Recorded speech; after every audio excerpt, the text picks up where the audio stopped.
Welcome and thank you for joining us for this very special New School program with the incomparable Nikki Giovanni. It is such an honor to welcome Miss Giovanni, one of the most celebrated poets of our time, into our campus community. The New School is a place where creative expression is deeply valued and where ideas are unpacked and where issues are fearlessly explored. And so it is a place where Miss Giovanni's work is not only deeply loved, but also where I trust she will also feel very much at home. Tonight, we're all in for a treat. Nikki Giovanni is not only one of the greatest poets and talents of our time, she's a poet's poet. To me, one of the powers of her work is that it has always called us to consider and contemplate the everyday right alongside the hegemonic and the ideological. And her latest collection, Make Me Rain, is no exception. Consider one of the offerings in the book called Song of Myself, after Walt Whitman.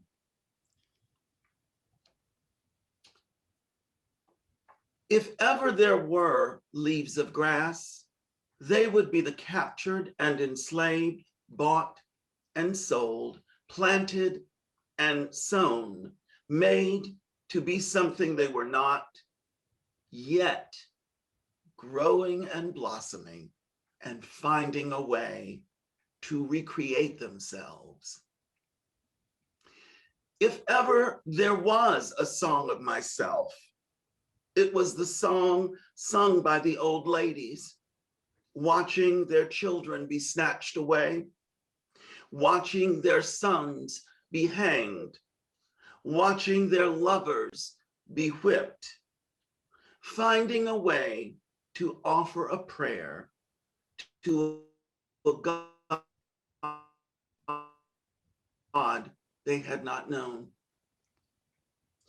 The first American poet stirred not words, but love, pulling fat from hogs' intestines, keeping worn pieces of cloth to make a quilt, learning a language, to go out into the campsite, to sing for that balm in Gilead, to rest in the everlasting arms.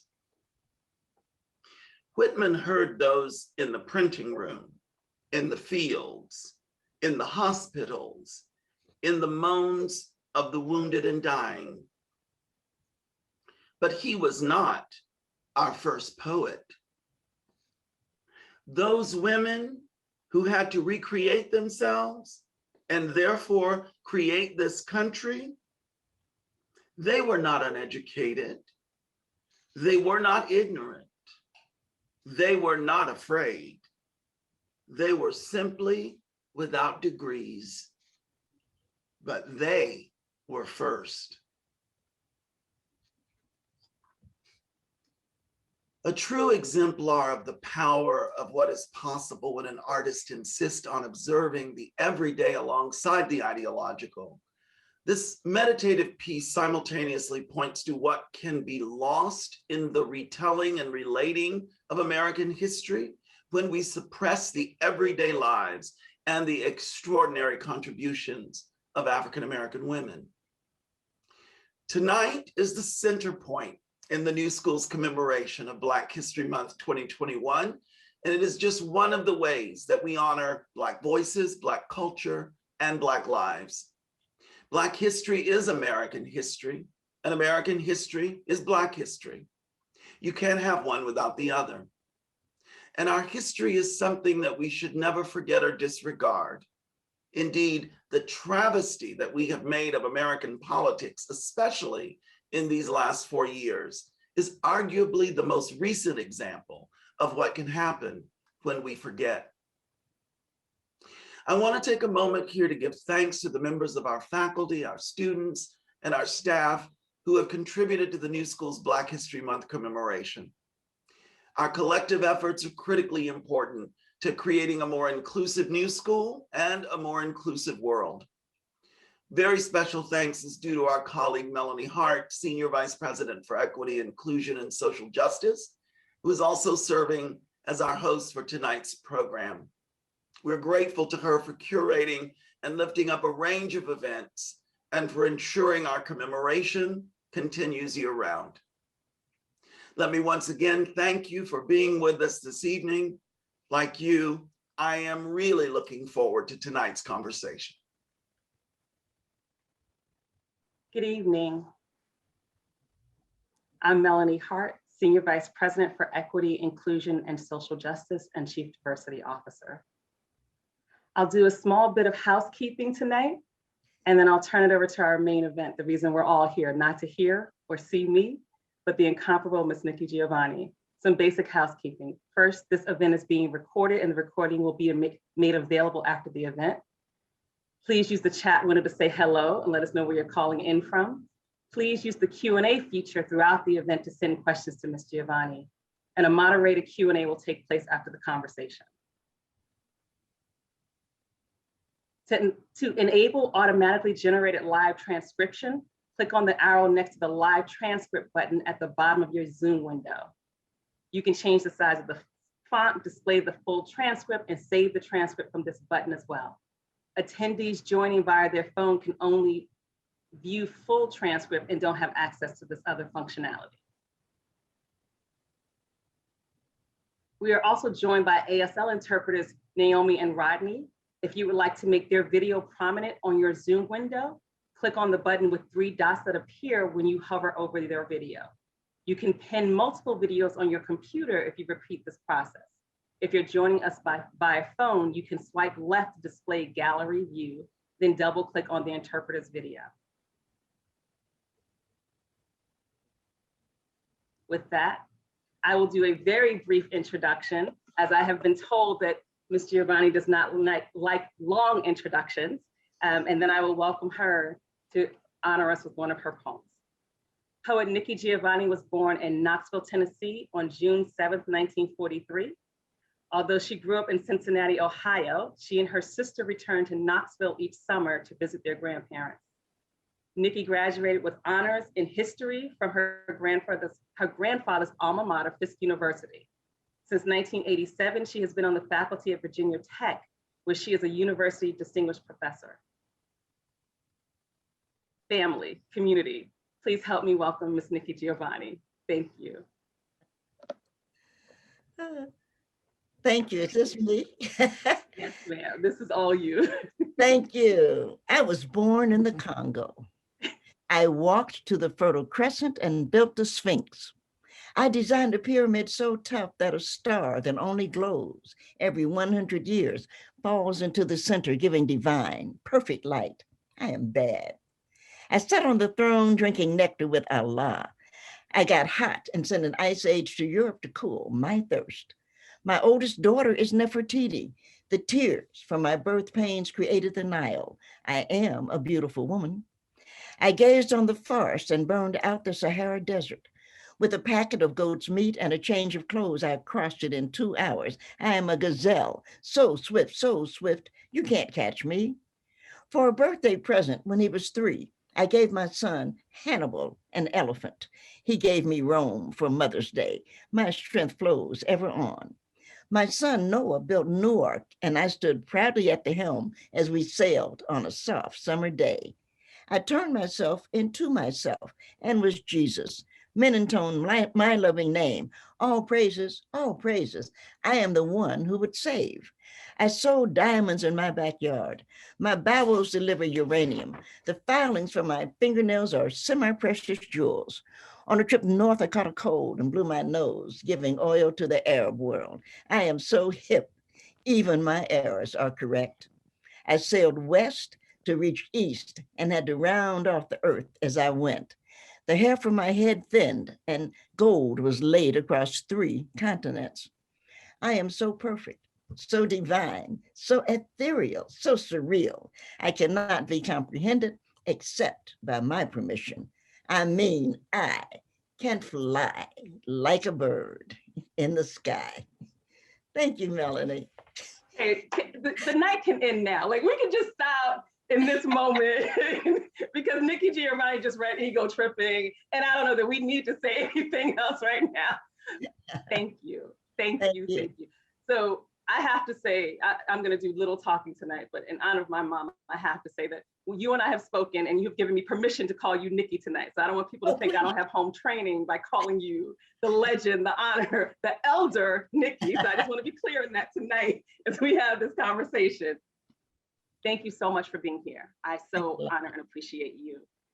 You started with Ego Tripping, one of your most renowned poems. Yeah. Let us hear from you. Why that poem? Where does it come from? What do you want for us to get from it tonight, moving forward? It's endured for 50 years, please. You know, I really am surprised, but I remember the first time I read that poem was in Boston, and I had written it simply because something had come up, and I was saying, well, how do we create something? The question had come up, how do we create the world? And I said, well, obviously you have to use a Black woman. How are you going to have a world without the Black woman? And so I just started with, let's look at these things.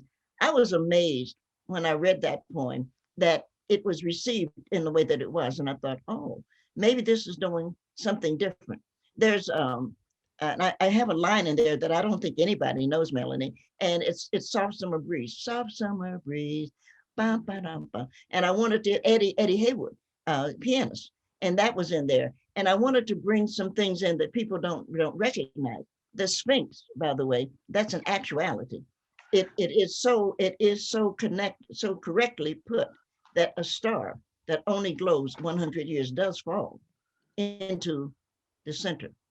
And as we are spending more and more time, as you're aware, I'm a space freak. I know you've heard it from my granddaughter because you're friends with her. But as we spend more and more time in space, we're beginning to see that there were other civilizations. We're beginning to see what else was there. I liked the poem because I thought, well, if I could do anything, I would fly like a bird in the sky. But lately, my last two books, one is called A Good Cry, but my latest book is called Make Me Rain. And I realized if I could be anything, I would be water. Because we can get along without food, but we can't get along without water. And water changes so very much. Water will start being, it's wet, and if you look at it, it's blue, and then if you're taking it, just put it in a glass. It's clear. It's an amazing thing. It can freeze, and then we're sitting here waiting for an ice storm, by the way. If it falls on your tongue, it's a piece of ice and it cools you. If it falls on you, it's snow. It's a wonderful, water is a wonderful thing. So I think water must be female also, because it does all of the important things. It does all of the things. It does all the beautiful, life-altering things. That's right. It's absolutely true. You've also said to me that if you could be anything in the world, you'd be a Black woman. Yeah, I mean, I don't know why anybody would be anything else. I think there's a lot of jealousy that goes on. And one of the reasons we've been talking about it lately, but one of the reasons that whole January the 6th riot started was the jealousy of looking at the Black people taking their place. And they're not used to Black people taking their place. My class just wrote on Rosa Parks, because, Mrs. Parks, who I was fortunate enough to be a friend, but Mrs. Parks refused to give up her seat. So they said, oh, she was just tired. No, that wasn't the case at all. But the white man who stood there, and I have my class ask, what was on his mind? Who did he think he was, that she who paid the same dime should get up? And so some of the kids, will write and say he was a fool. And some of the kids will write and say, well, I had a right. It's really interesting how they do that. But you have to be a fool to stand there as a grown man and say, I want this woman to move. And you have to be very brave to be that woman and say, no, not today. Maybe yesterday, maybe the day before, maybe tomorrow, I don't know. But not today. Today, this is my seat, and I'm taking it. So wonderful. And that, of course, connects to Emmett Till. So it all keeps connecting to how we look at history as it begins to unfold before us. I think it's wonderful. I'm a history I am a history major, and I love history. So you keep seeing that one thing leads to another. That's an old song too. You're too young to know it. But Oh, no, ma'am, I'm not too old for that one. I know that one. and another. Yes, ma'am. I won't sing tonight, but I know the song. That's it. So if we're going to talk a little bit about history and people who are standing in their place and owning their space, that's what you've done for over 50 years. You stood in a place, you stood and you've taken space, a space that you've owned, from deciding you were going to create your own publishing, that you were going to create your own works, that you would be a poet, to see the world in a way that others have not, and to show it to us. So that's what you've done for over 50 years. What are your observations now as a poet as you look upon us and look back over your career and what it has meant? Well, I think my generation has done. I think we've done our job, and that doesn't mean that we should be thrown into an old folks' home and locked up. But we of the generation of segregation rid the United States of segregation. The response to that has been that the Klan now, instead of putting on their white hoods and running around in them at night, they put on their blue suits and they go shoot unarmed people down. They're called policemen now. And the police get angry with you when you say that. And they say, we're just doing our job. Well, if that's your job, Judas said the same thing. Oh, geez, I'm just doing my job. I needed that 30 pieces of silver. Well, I don't. There's nothing that they have that I want. Right. And as long as you can keep that in mind, I've been watching the young poets come up. They have to be, and I said that, you have to be very careful. You have to be very careful, because if you get involved, and that's Ecclesiastics, if you get involved in money and you want more and more, you will never get enough. And if you can never get enough, then you will sell your soul. And we've seen that. We have seen that. And we have to worry sometimes about looking at the youngsters and saying, you know, this is not what you want. You want to be free. You want to be what your ancestors were. And though they were enslaved, they were free. The bodies might have been. There's an old John Oliver Killens, who was never the writer that, he was a good writer, but he never got the publicity and things that he should. He wrote a couple of wonderful books. But John used to tell the story. We had him down at FIST. We were lucky enough to get him to come to FIST for 2 years to help run our writing program when I was there as a student. But he tells the story of a Black man who is in the rain. It's a rainstorm, and the guy is walking down the street, and he's got a pair of shoes, because he's been saving up and saving up. And so he has a pair of shoes. You may have heard that story. And he has a pair of shoes next to under his shirt practically. And a friend of his sees him walking by and says, you know, why don't you put your shoes on? You know, your feet are going to be wet.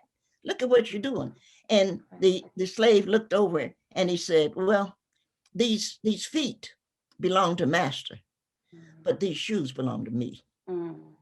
And I've always liked that, because you have to know what is yours and what somebody else, for whatever reason, because you're not going to win all of these battles.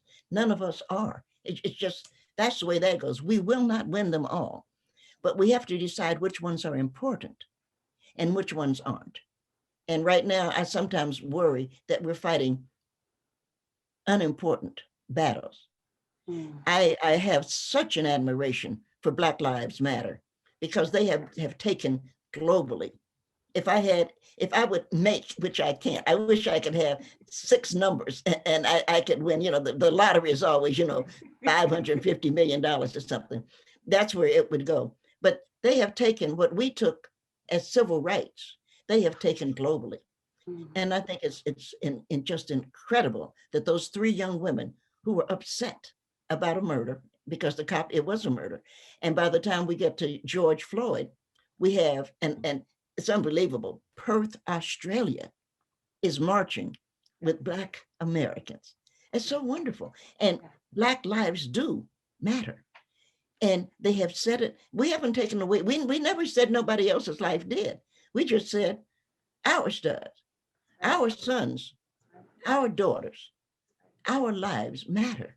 And I think that Black Lives Matter, they've done an incredible job of making people aware, whether it's a university or whether it's a corporation, doesn't matter what it is, that Black Lives Matter has caught the attention, as it should have, Yes. of people. And we should note, I should note here for the audience watching, if they didn't note it on our webpage, that Ms. Giovanni insisted that the speaking fee, while we could never pay her what she is worth, and we wouldn't even try, she did insist that her speaking fee tonight be donated to Black Lives Matter. So we have done that, and I thank you for that. I thank you for all the work and the contributions. Your contributions, the money is necessary. What you add to our struggle and our liberation goes so far beyond any dollar amount. So I want to thank you for that. But certainly we did that in your honor as you asked us to do. So please know that that is done. Thank you very much, because I wish I had more. And Facebook invited me to do an ad for them. And Facebook is rich. And I'm not saying the new school, listen, I'm saying Facebook. We're not. And Facebook did the same thing. I contributed. Well, you don't miss what you didn't have. And that's what you have to remember. You can only miss what used to be there. If it was never there, it's easy to be generous. So I try to be, I'm not a nice person. So I try to be in front of some things, because I do believe that those young ladies deserve our respect and our admiration. And you just try to do what you can. Every day is a today. And so today, and by the way, thank you for the most beautiful flowers that came. My dog was barking like crazy, and I thought, oh my, and thank you for the flowers. You just try to do what you can do. Because everybody, we all can't do a big something, Yeah. But it's those little things. I have a great admiration for what I call the people who stayed. Now we all know and have admiration. I mean, and why wouldn't we? For Harriet Tubman. What a wonderful thing that she ran away from slavery as well, because slavery is not a good idea. If it was a good idea, the people that were being held, it would go the other way. The white people would be, I want to be a slave. So we know it's not a good idea. And she came back and she got people and she came back. And that's wonderful. We know that Frederick Douglass, not only was he good looking, but he was one of the great speakers. He educated himself and he did. We know that. But we also know that the people who stayed made a community. They did it brick by brick. They did it bench by bench. I have a poem that I wrote for Toni Morrison, actually, because she talks about that now. Yeah. And I miss Toni. She was a friend. I do miss her. That you have to have a bench. And they made the churches, and then they made the benches. And then they eventually were able to buy themselves. Can you imagine the church, the first time that they could buy an organ? Can you imagine the thrill that their church, we have an organ now. And of course, many of our jazz pianists, many of our musicians learned their music from playing in church. I think it's just, I think we're an incredible people. So I don't see how you can be Black and just not rejoice with it, just not wake up in the morning and look at your face and say, oh, man, I'm wonderful. You talked about a lot, but I want to name another Black woman, a Black woman who came up when we were talking the other day, and that's Stacey Abrams. And you said, I hope she gets the Nobel Peace Prize. Oh, I sincerely do. First of all, look at what she did and what she helped Georgia do. And of course, I really like the idea that Sherman went through Georgia, burning it down. But the one thing that when you read Gone with the Wind or you see the movie, now they've done a lot of changing, and I hate that because you don't get to see some of the stuff. But when you look at the movie, Scarlett, everything was burned down. Scarlett was hungry. And on the movie, as they used to have a part halfway. And so you'd have I guess you had to go to the bathroom or something. And they had Scarlett pull up a carrot and say, I will never be hungry again. And that's ridiculous. Sherman, like everybody, knows what a carrot looks like. What kept those people from starving to death was was the people that they used to own. The Mm. slaves, because we are a great people. The slaves brought up to Miss Scarlett, as they would say, yams, because yams look like rocks. You've seen yams. And they brought them up and they said, we're not going to cook for you because we're not slaves anymore, but you bake this and this will be something that you eat. How kind can you be for having watched your people be sold and be mistreated? And after Sherman has freed you by walking through and burning Georgia down, then you say, Miss Scarlett, this is something to feed you with. What a great people we are. What a loving people we are. They didn't want anything from her. They just wanted, they just, the God that they served said, you must do that. You must take care of people. And they believed that. What a wonderful people. You know, I love Black people. I love being Black. This is a beautiful evening. Thank you. and your affirmation of it in the many ways that you show it are amazing. You know, one of the things that constantly comes up, and this is in our folklore and this is in our history, is around quilts. And I see it in so many of your poems, so many of your current poems, you talk about quilts and what that has meant to the fabric of this country. And I love a line you said to me the other day. You said, this country is made of quilts, not white sheets. It's true. Amazing line. Well, if you look at, just spread it out, spread the 50 states out. And actually, we don't have any business owning, you know, Hawaii, because we just took that this way out. But look at the states, and you'll see that they're all different. We are a quilt, and the people that have made up this nation are a quilt. And so we can't, and I hope we don't ever let the cowards who wish that they could be Black, because they sit on the beaches trying to be, don't they? And as they need to just sit a little longer, get a little darker, and it'll work out. But you know, it's true, Melanie. It's putting this nation together with all of these various people has been one of the great things in the world.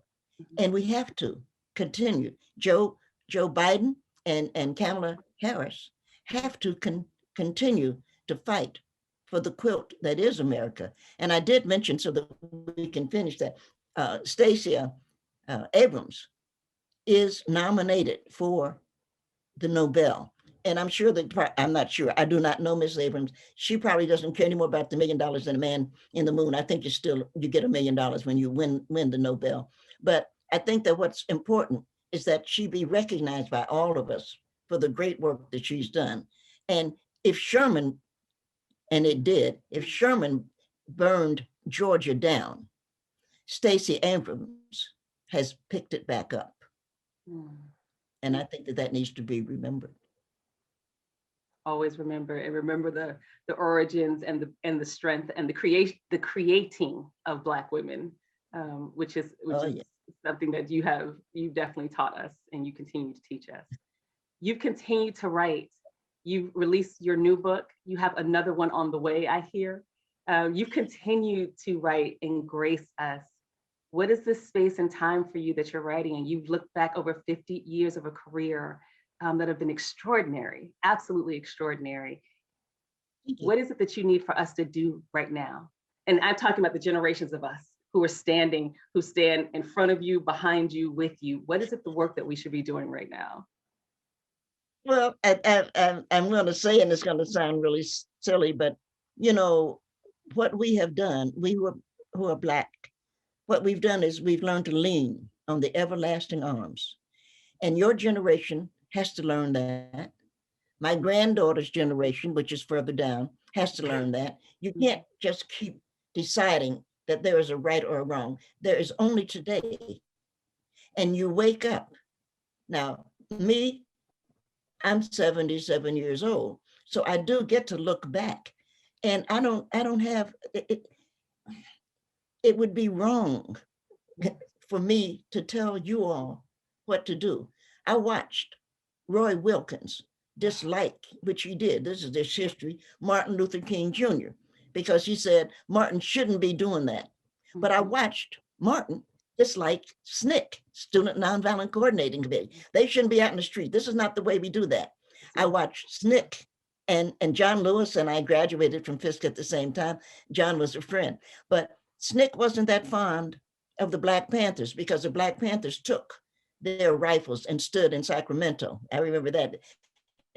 You can look it up. You're too young to remember it, but the Black Panthers stood on the steps. Everybody is telling the next generation, well, you're not doing it right. Mm.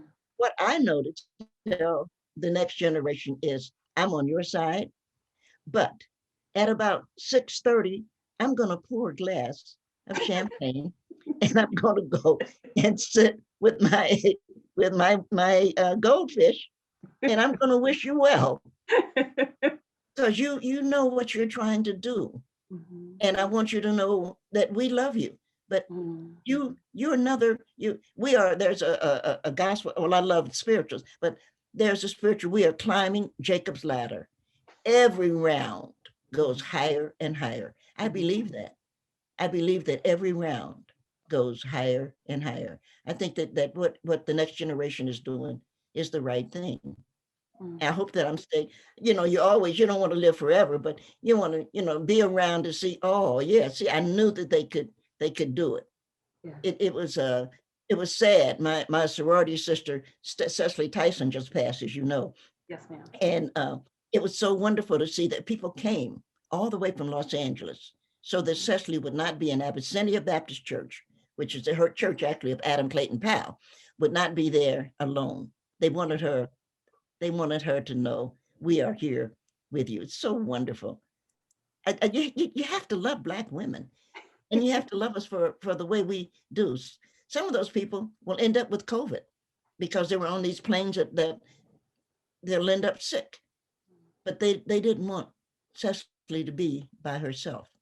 And I thought that's a wonderful thing. That's courageous. Mm.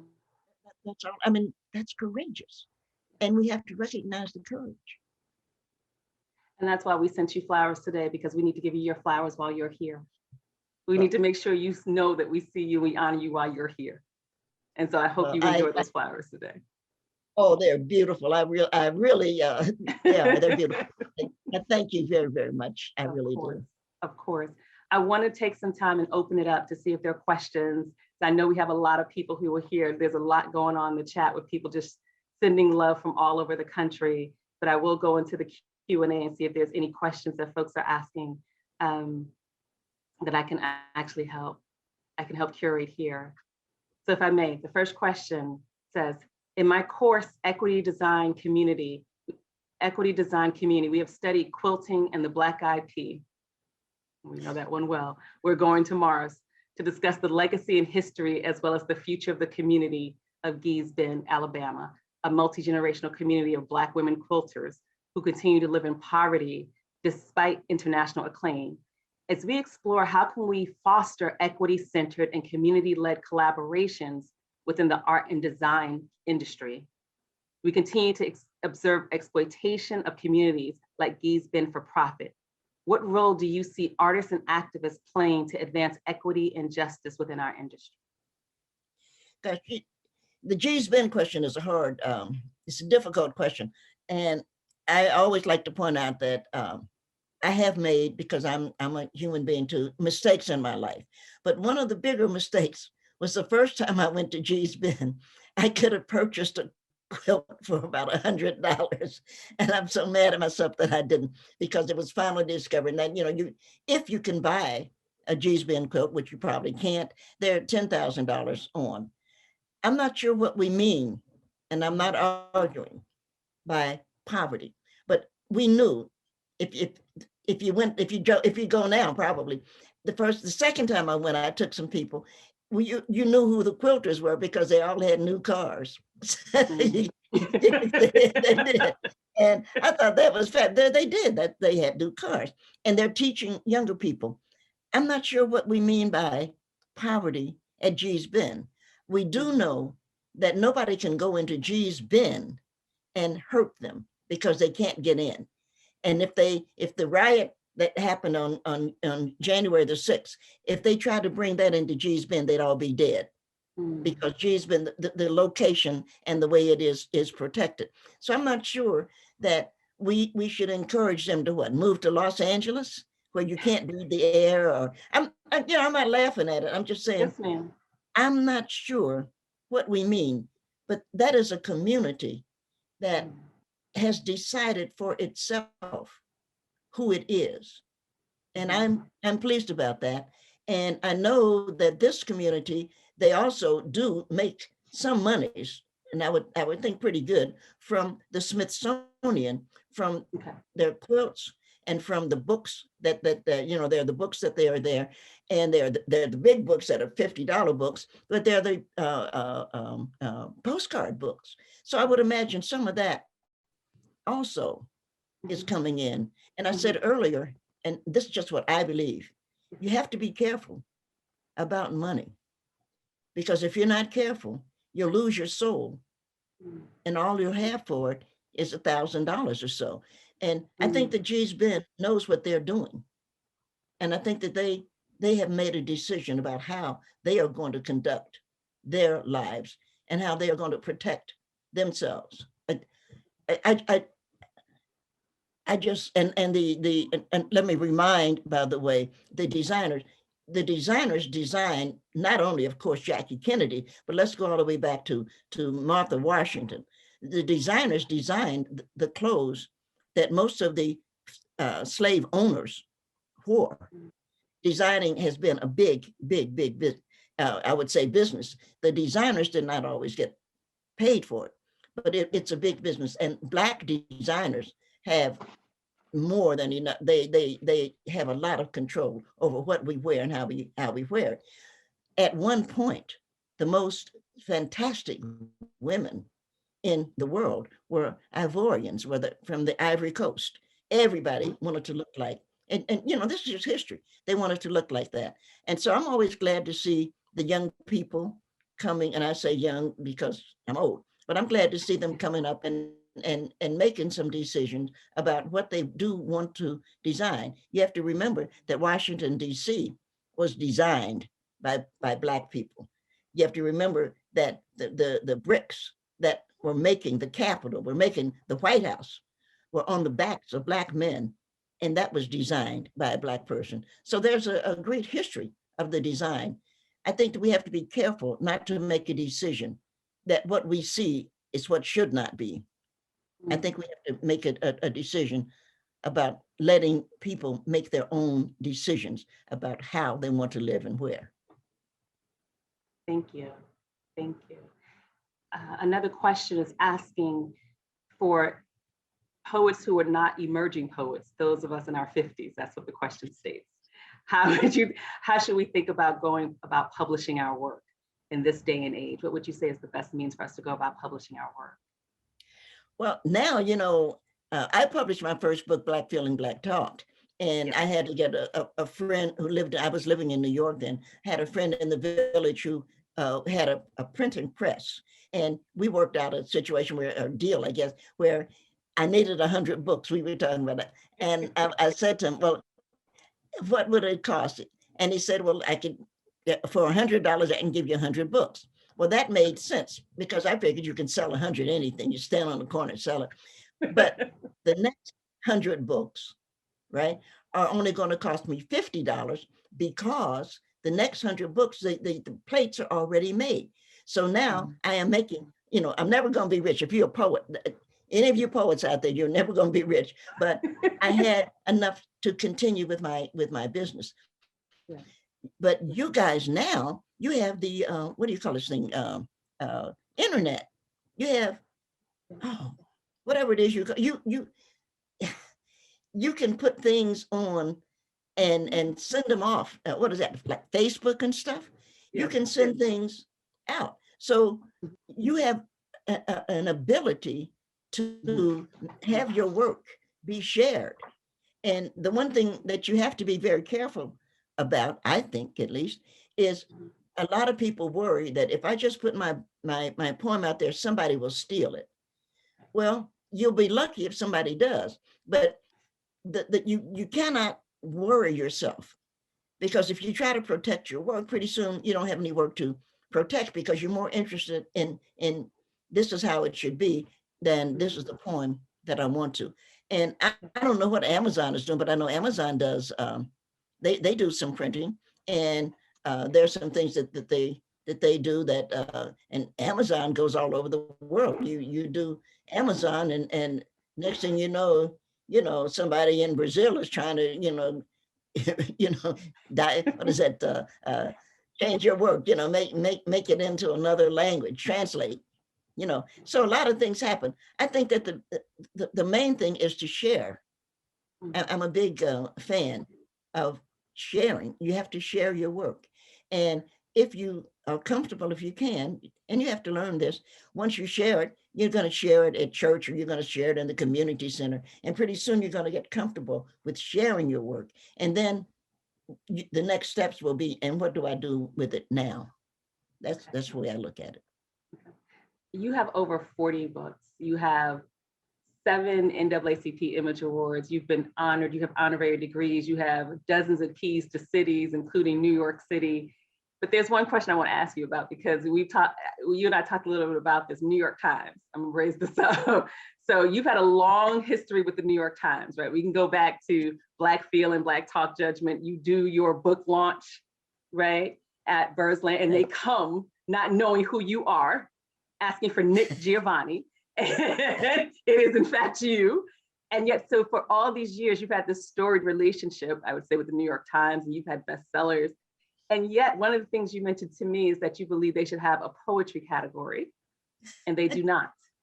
And I told you we were going to talk about this because the power of social media is real. And so I want to hear from you why you think that's so important for us to have, why you think it's important that they actually install. I think that it would be good for the poets. People on my end of the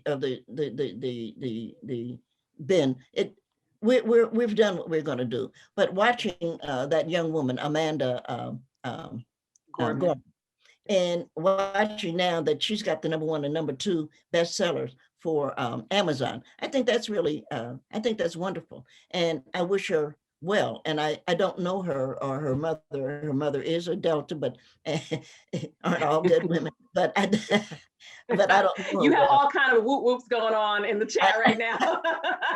It's true. But I think that one of the things that I hope that they learn is to be able to share what they know, and to be able to bring someone with them. One of the things that I'm most proud of in my career is the people who have come with me. That my youngster, Kwame Alexander, is a dear friend. And I was so proud. I was actually in the hospital when Kwame came. Kwame, it makes me cry. I had a seizure. And you don't know what's going on. And so I'm in the hospital bed. And I became aware, and it had to be a couple of days, that someone was sitting there. And it was Kwame. He had been there since they put me, when he heard I was in the hospital, he came, he stopped everything.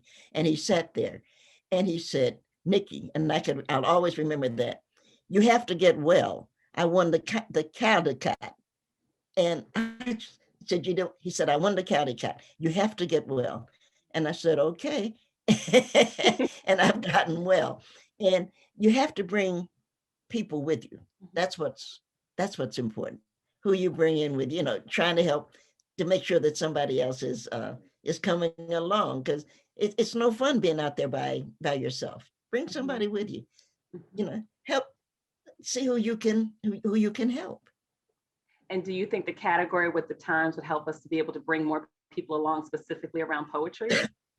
Well, I think that if the Times had a poetry bestseller, for example, even if they said we're going to limit it to 5, then people could pick up the New York Times and say, oh, I haven't heard of this poet, or I haven't read this poet.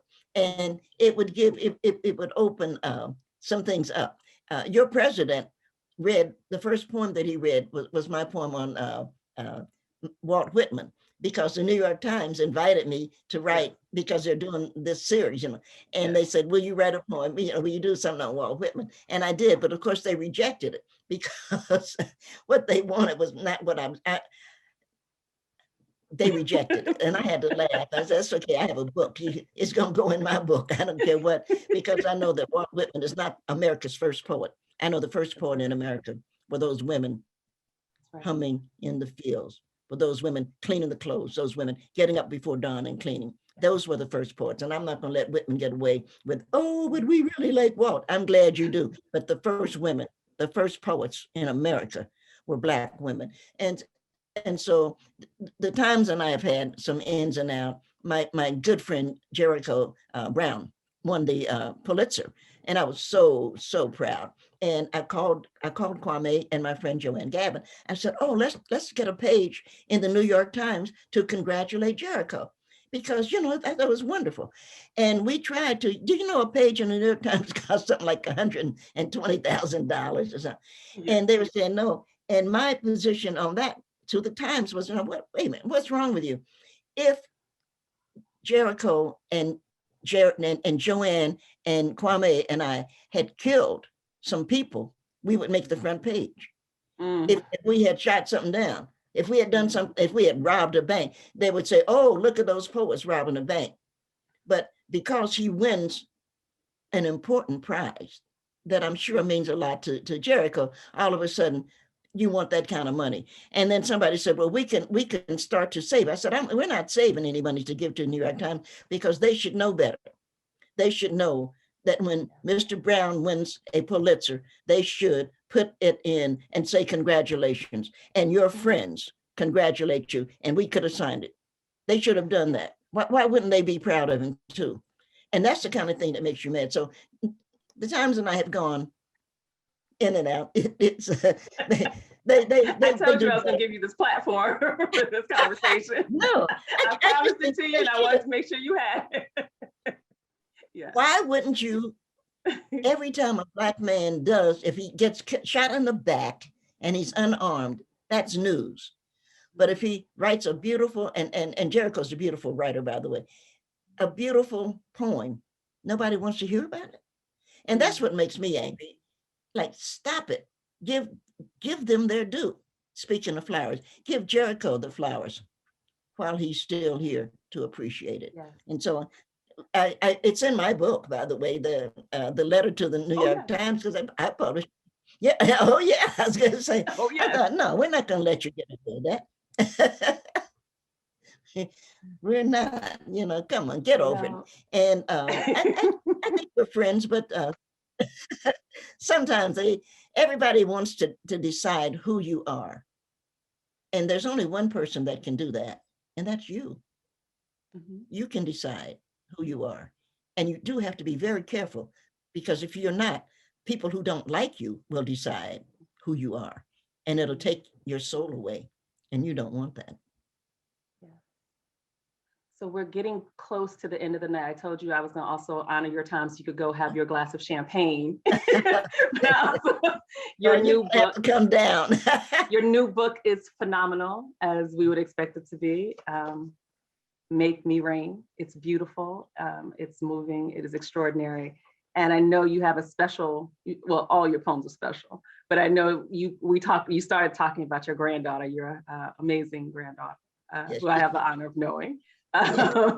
And I know you said one of the poems in here was dedicated to her. Before we move to that, to allow you to have the last word of the evening, I just want to give you an opportunity, if there's anything that you want to say to this community, that you want to say to this family, as an elder, as a leader, as a legend, that we haven't had a chance to hear from you. I just want to make sure you have an opportunity to say it.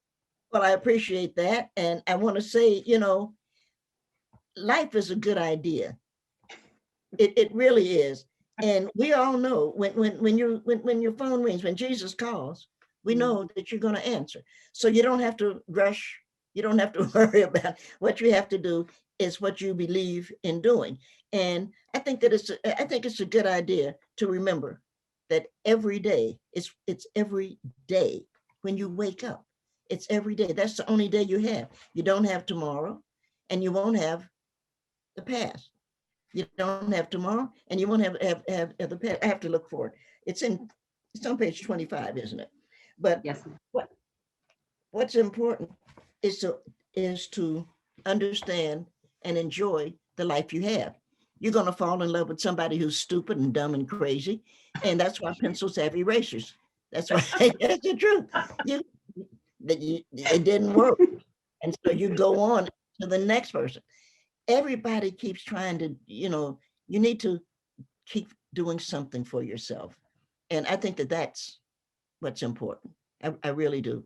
And of course, I love music. So there's nothing like, if you're having a bad day, just put some John Coltrane on. Yes, ma'am. Oh, Yes, yeah. ma'am. Nothing Yes, like ma'am. Nothing like Life is a good idea. Yes, ma'am. So with that, I want to thank you. I want to thank you on behalf of the New School. I want to thank you on behalf of community. You've loved us, you've allowed us to love you, and I thank you for that. I honor you.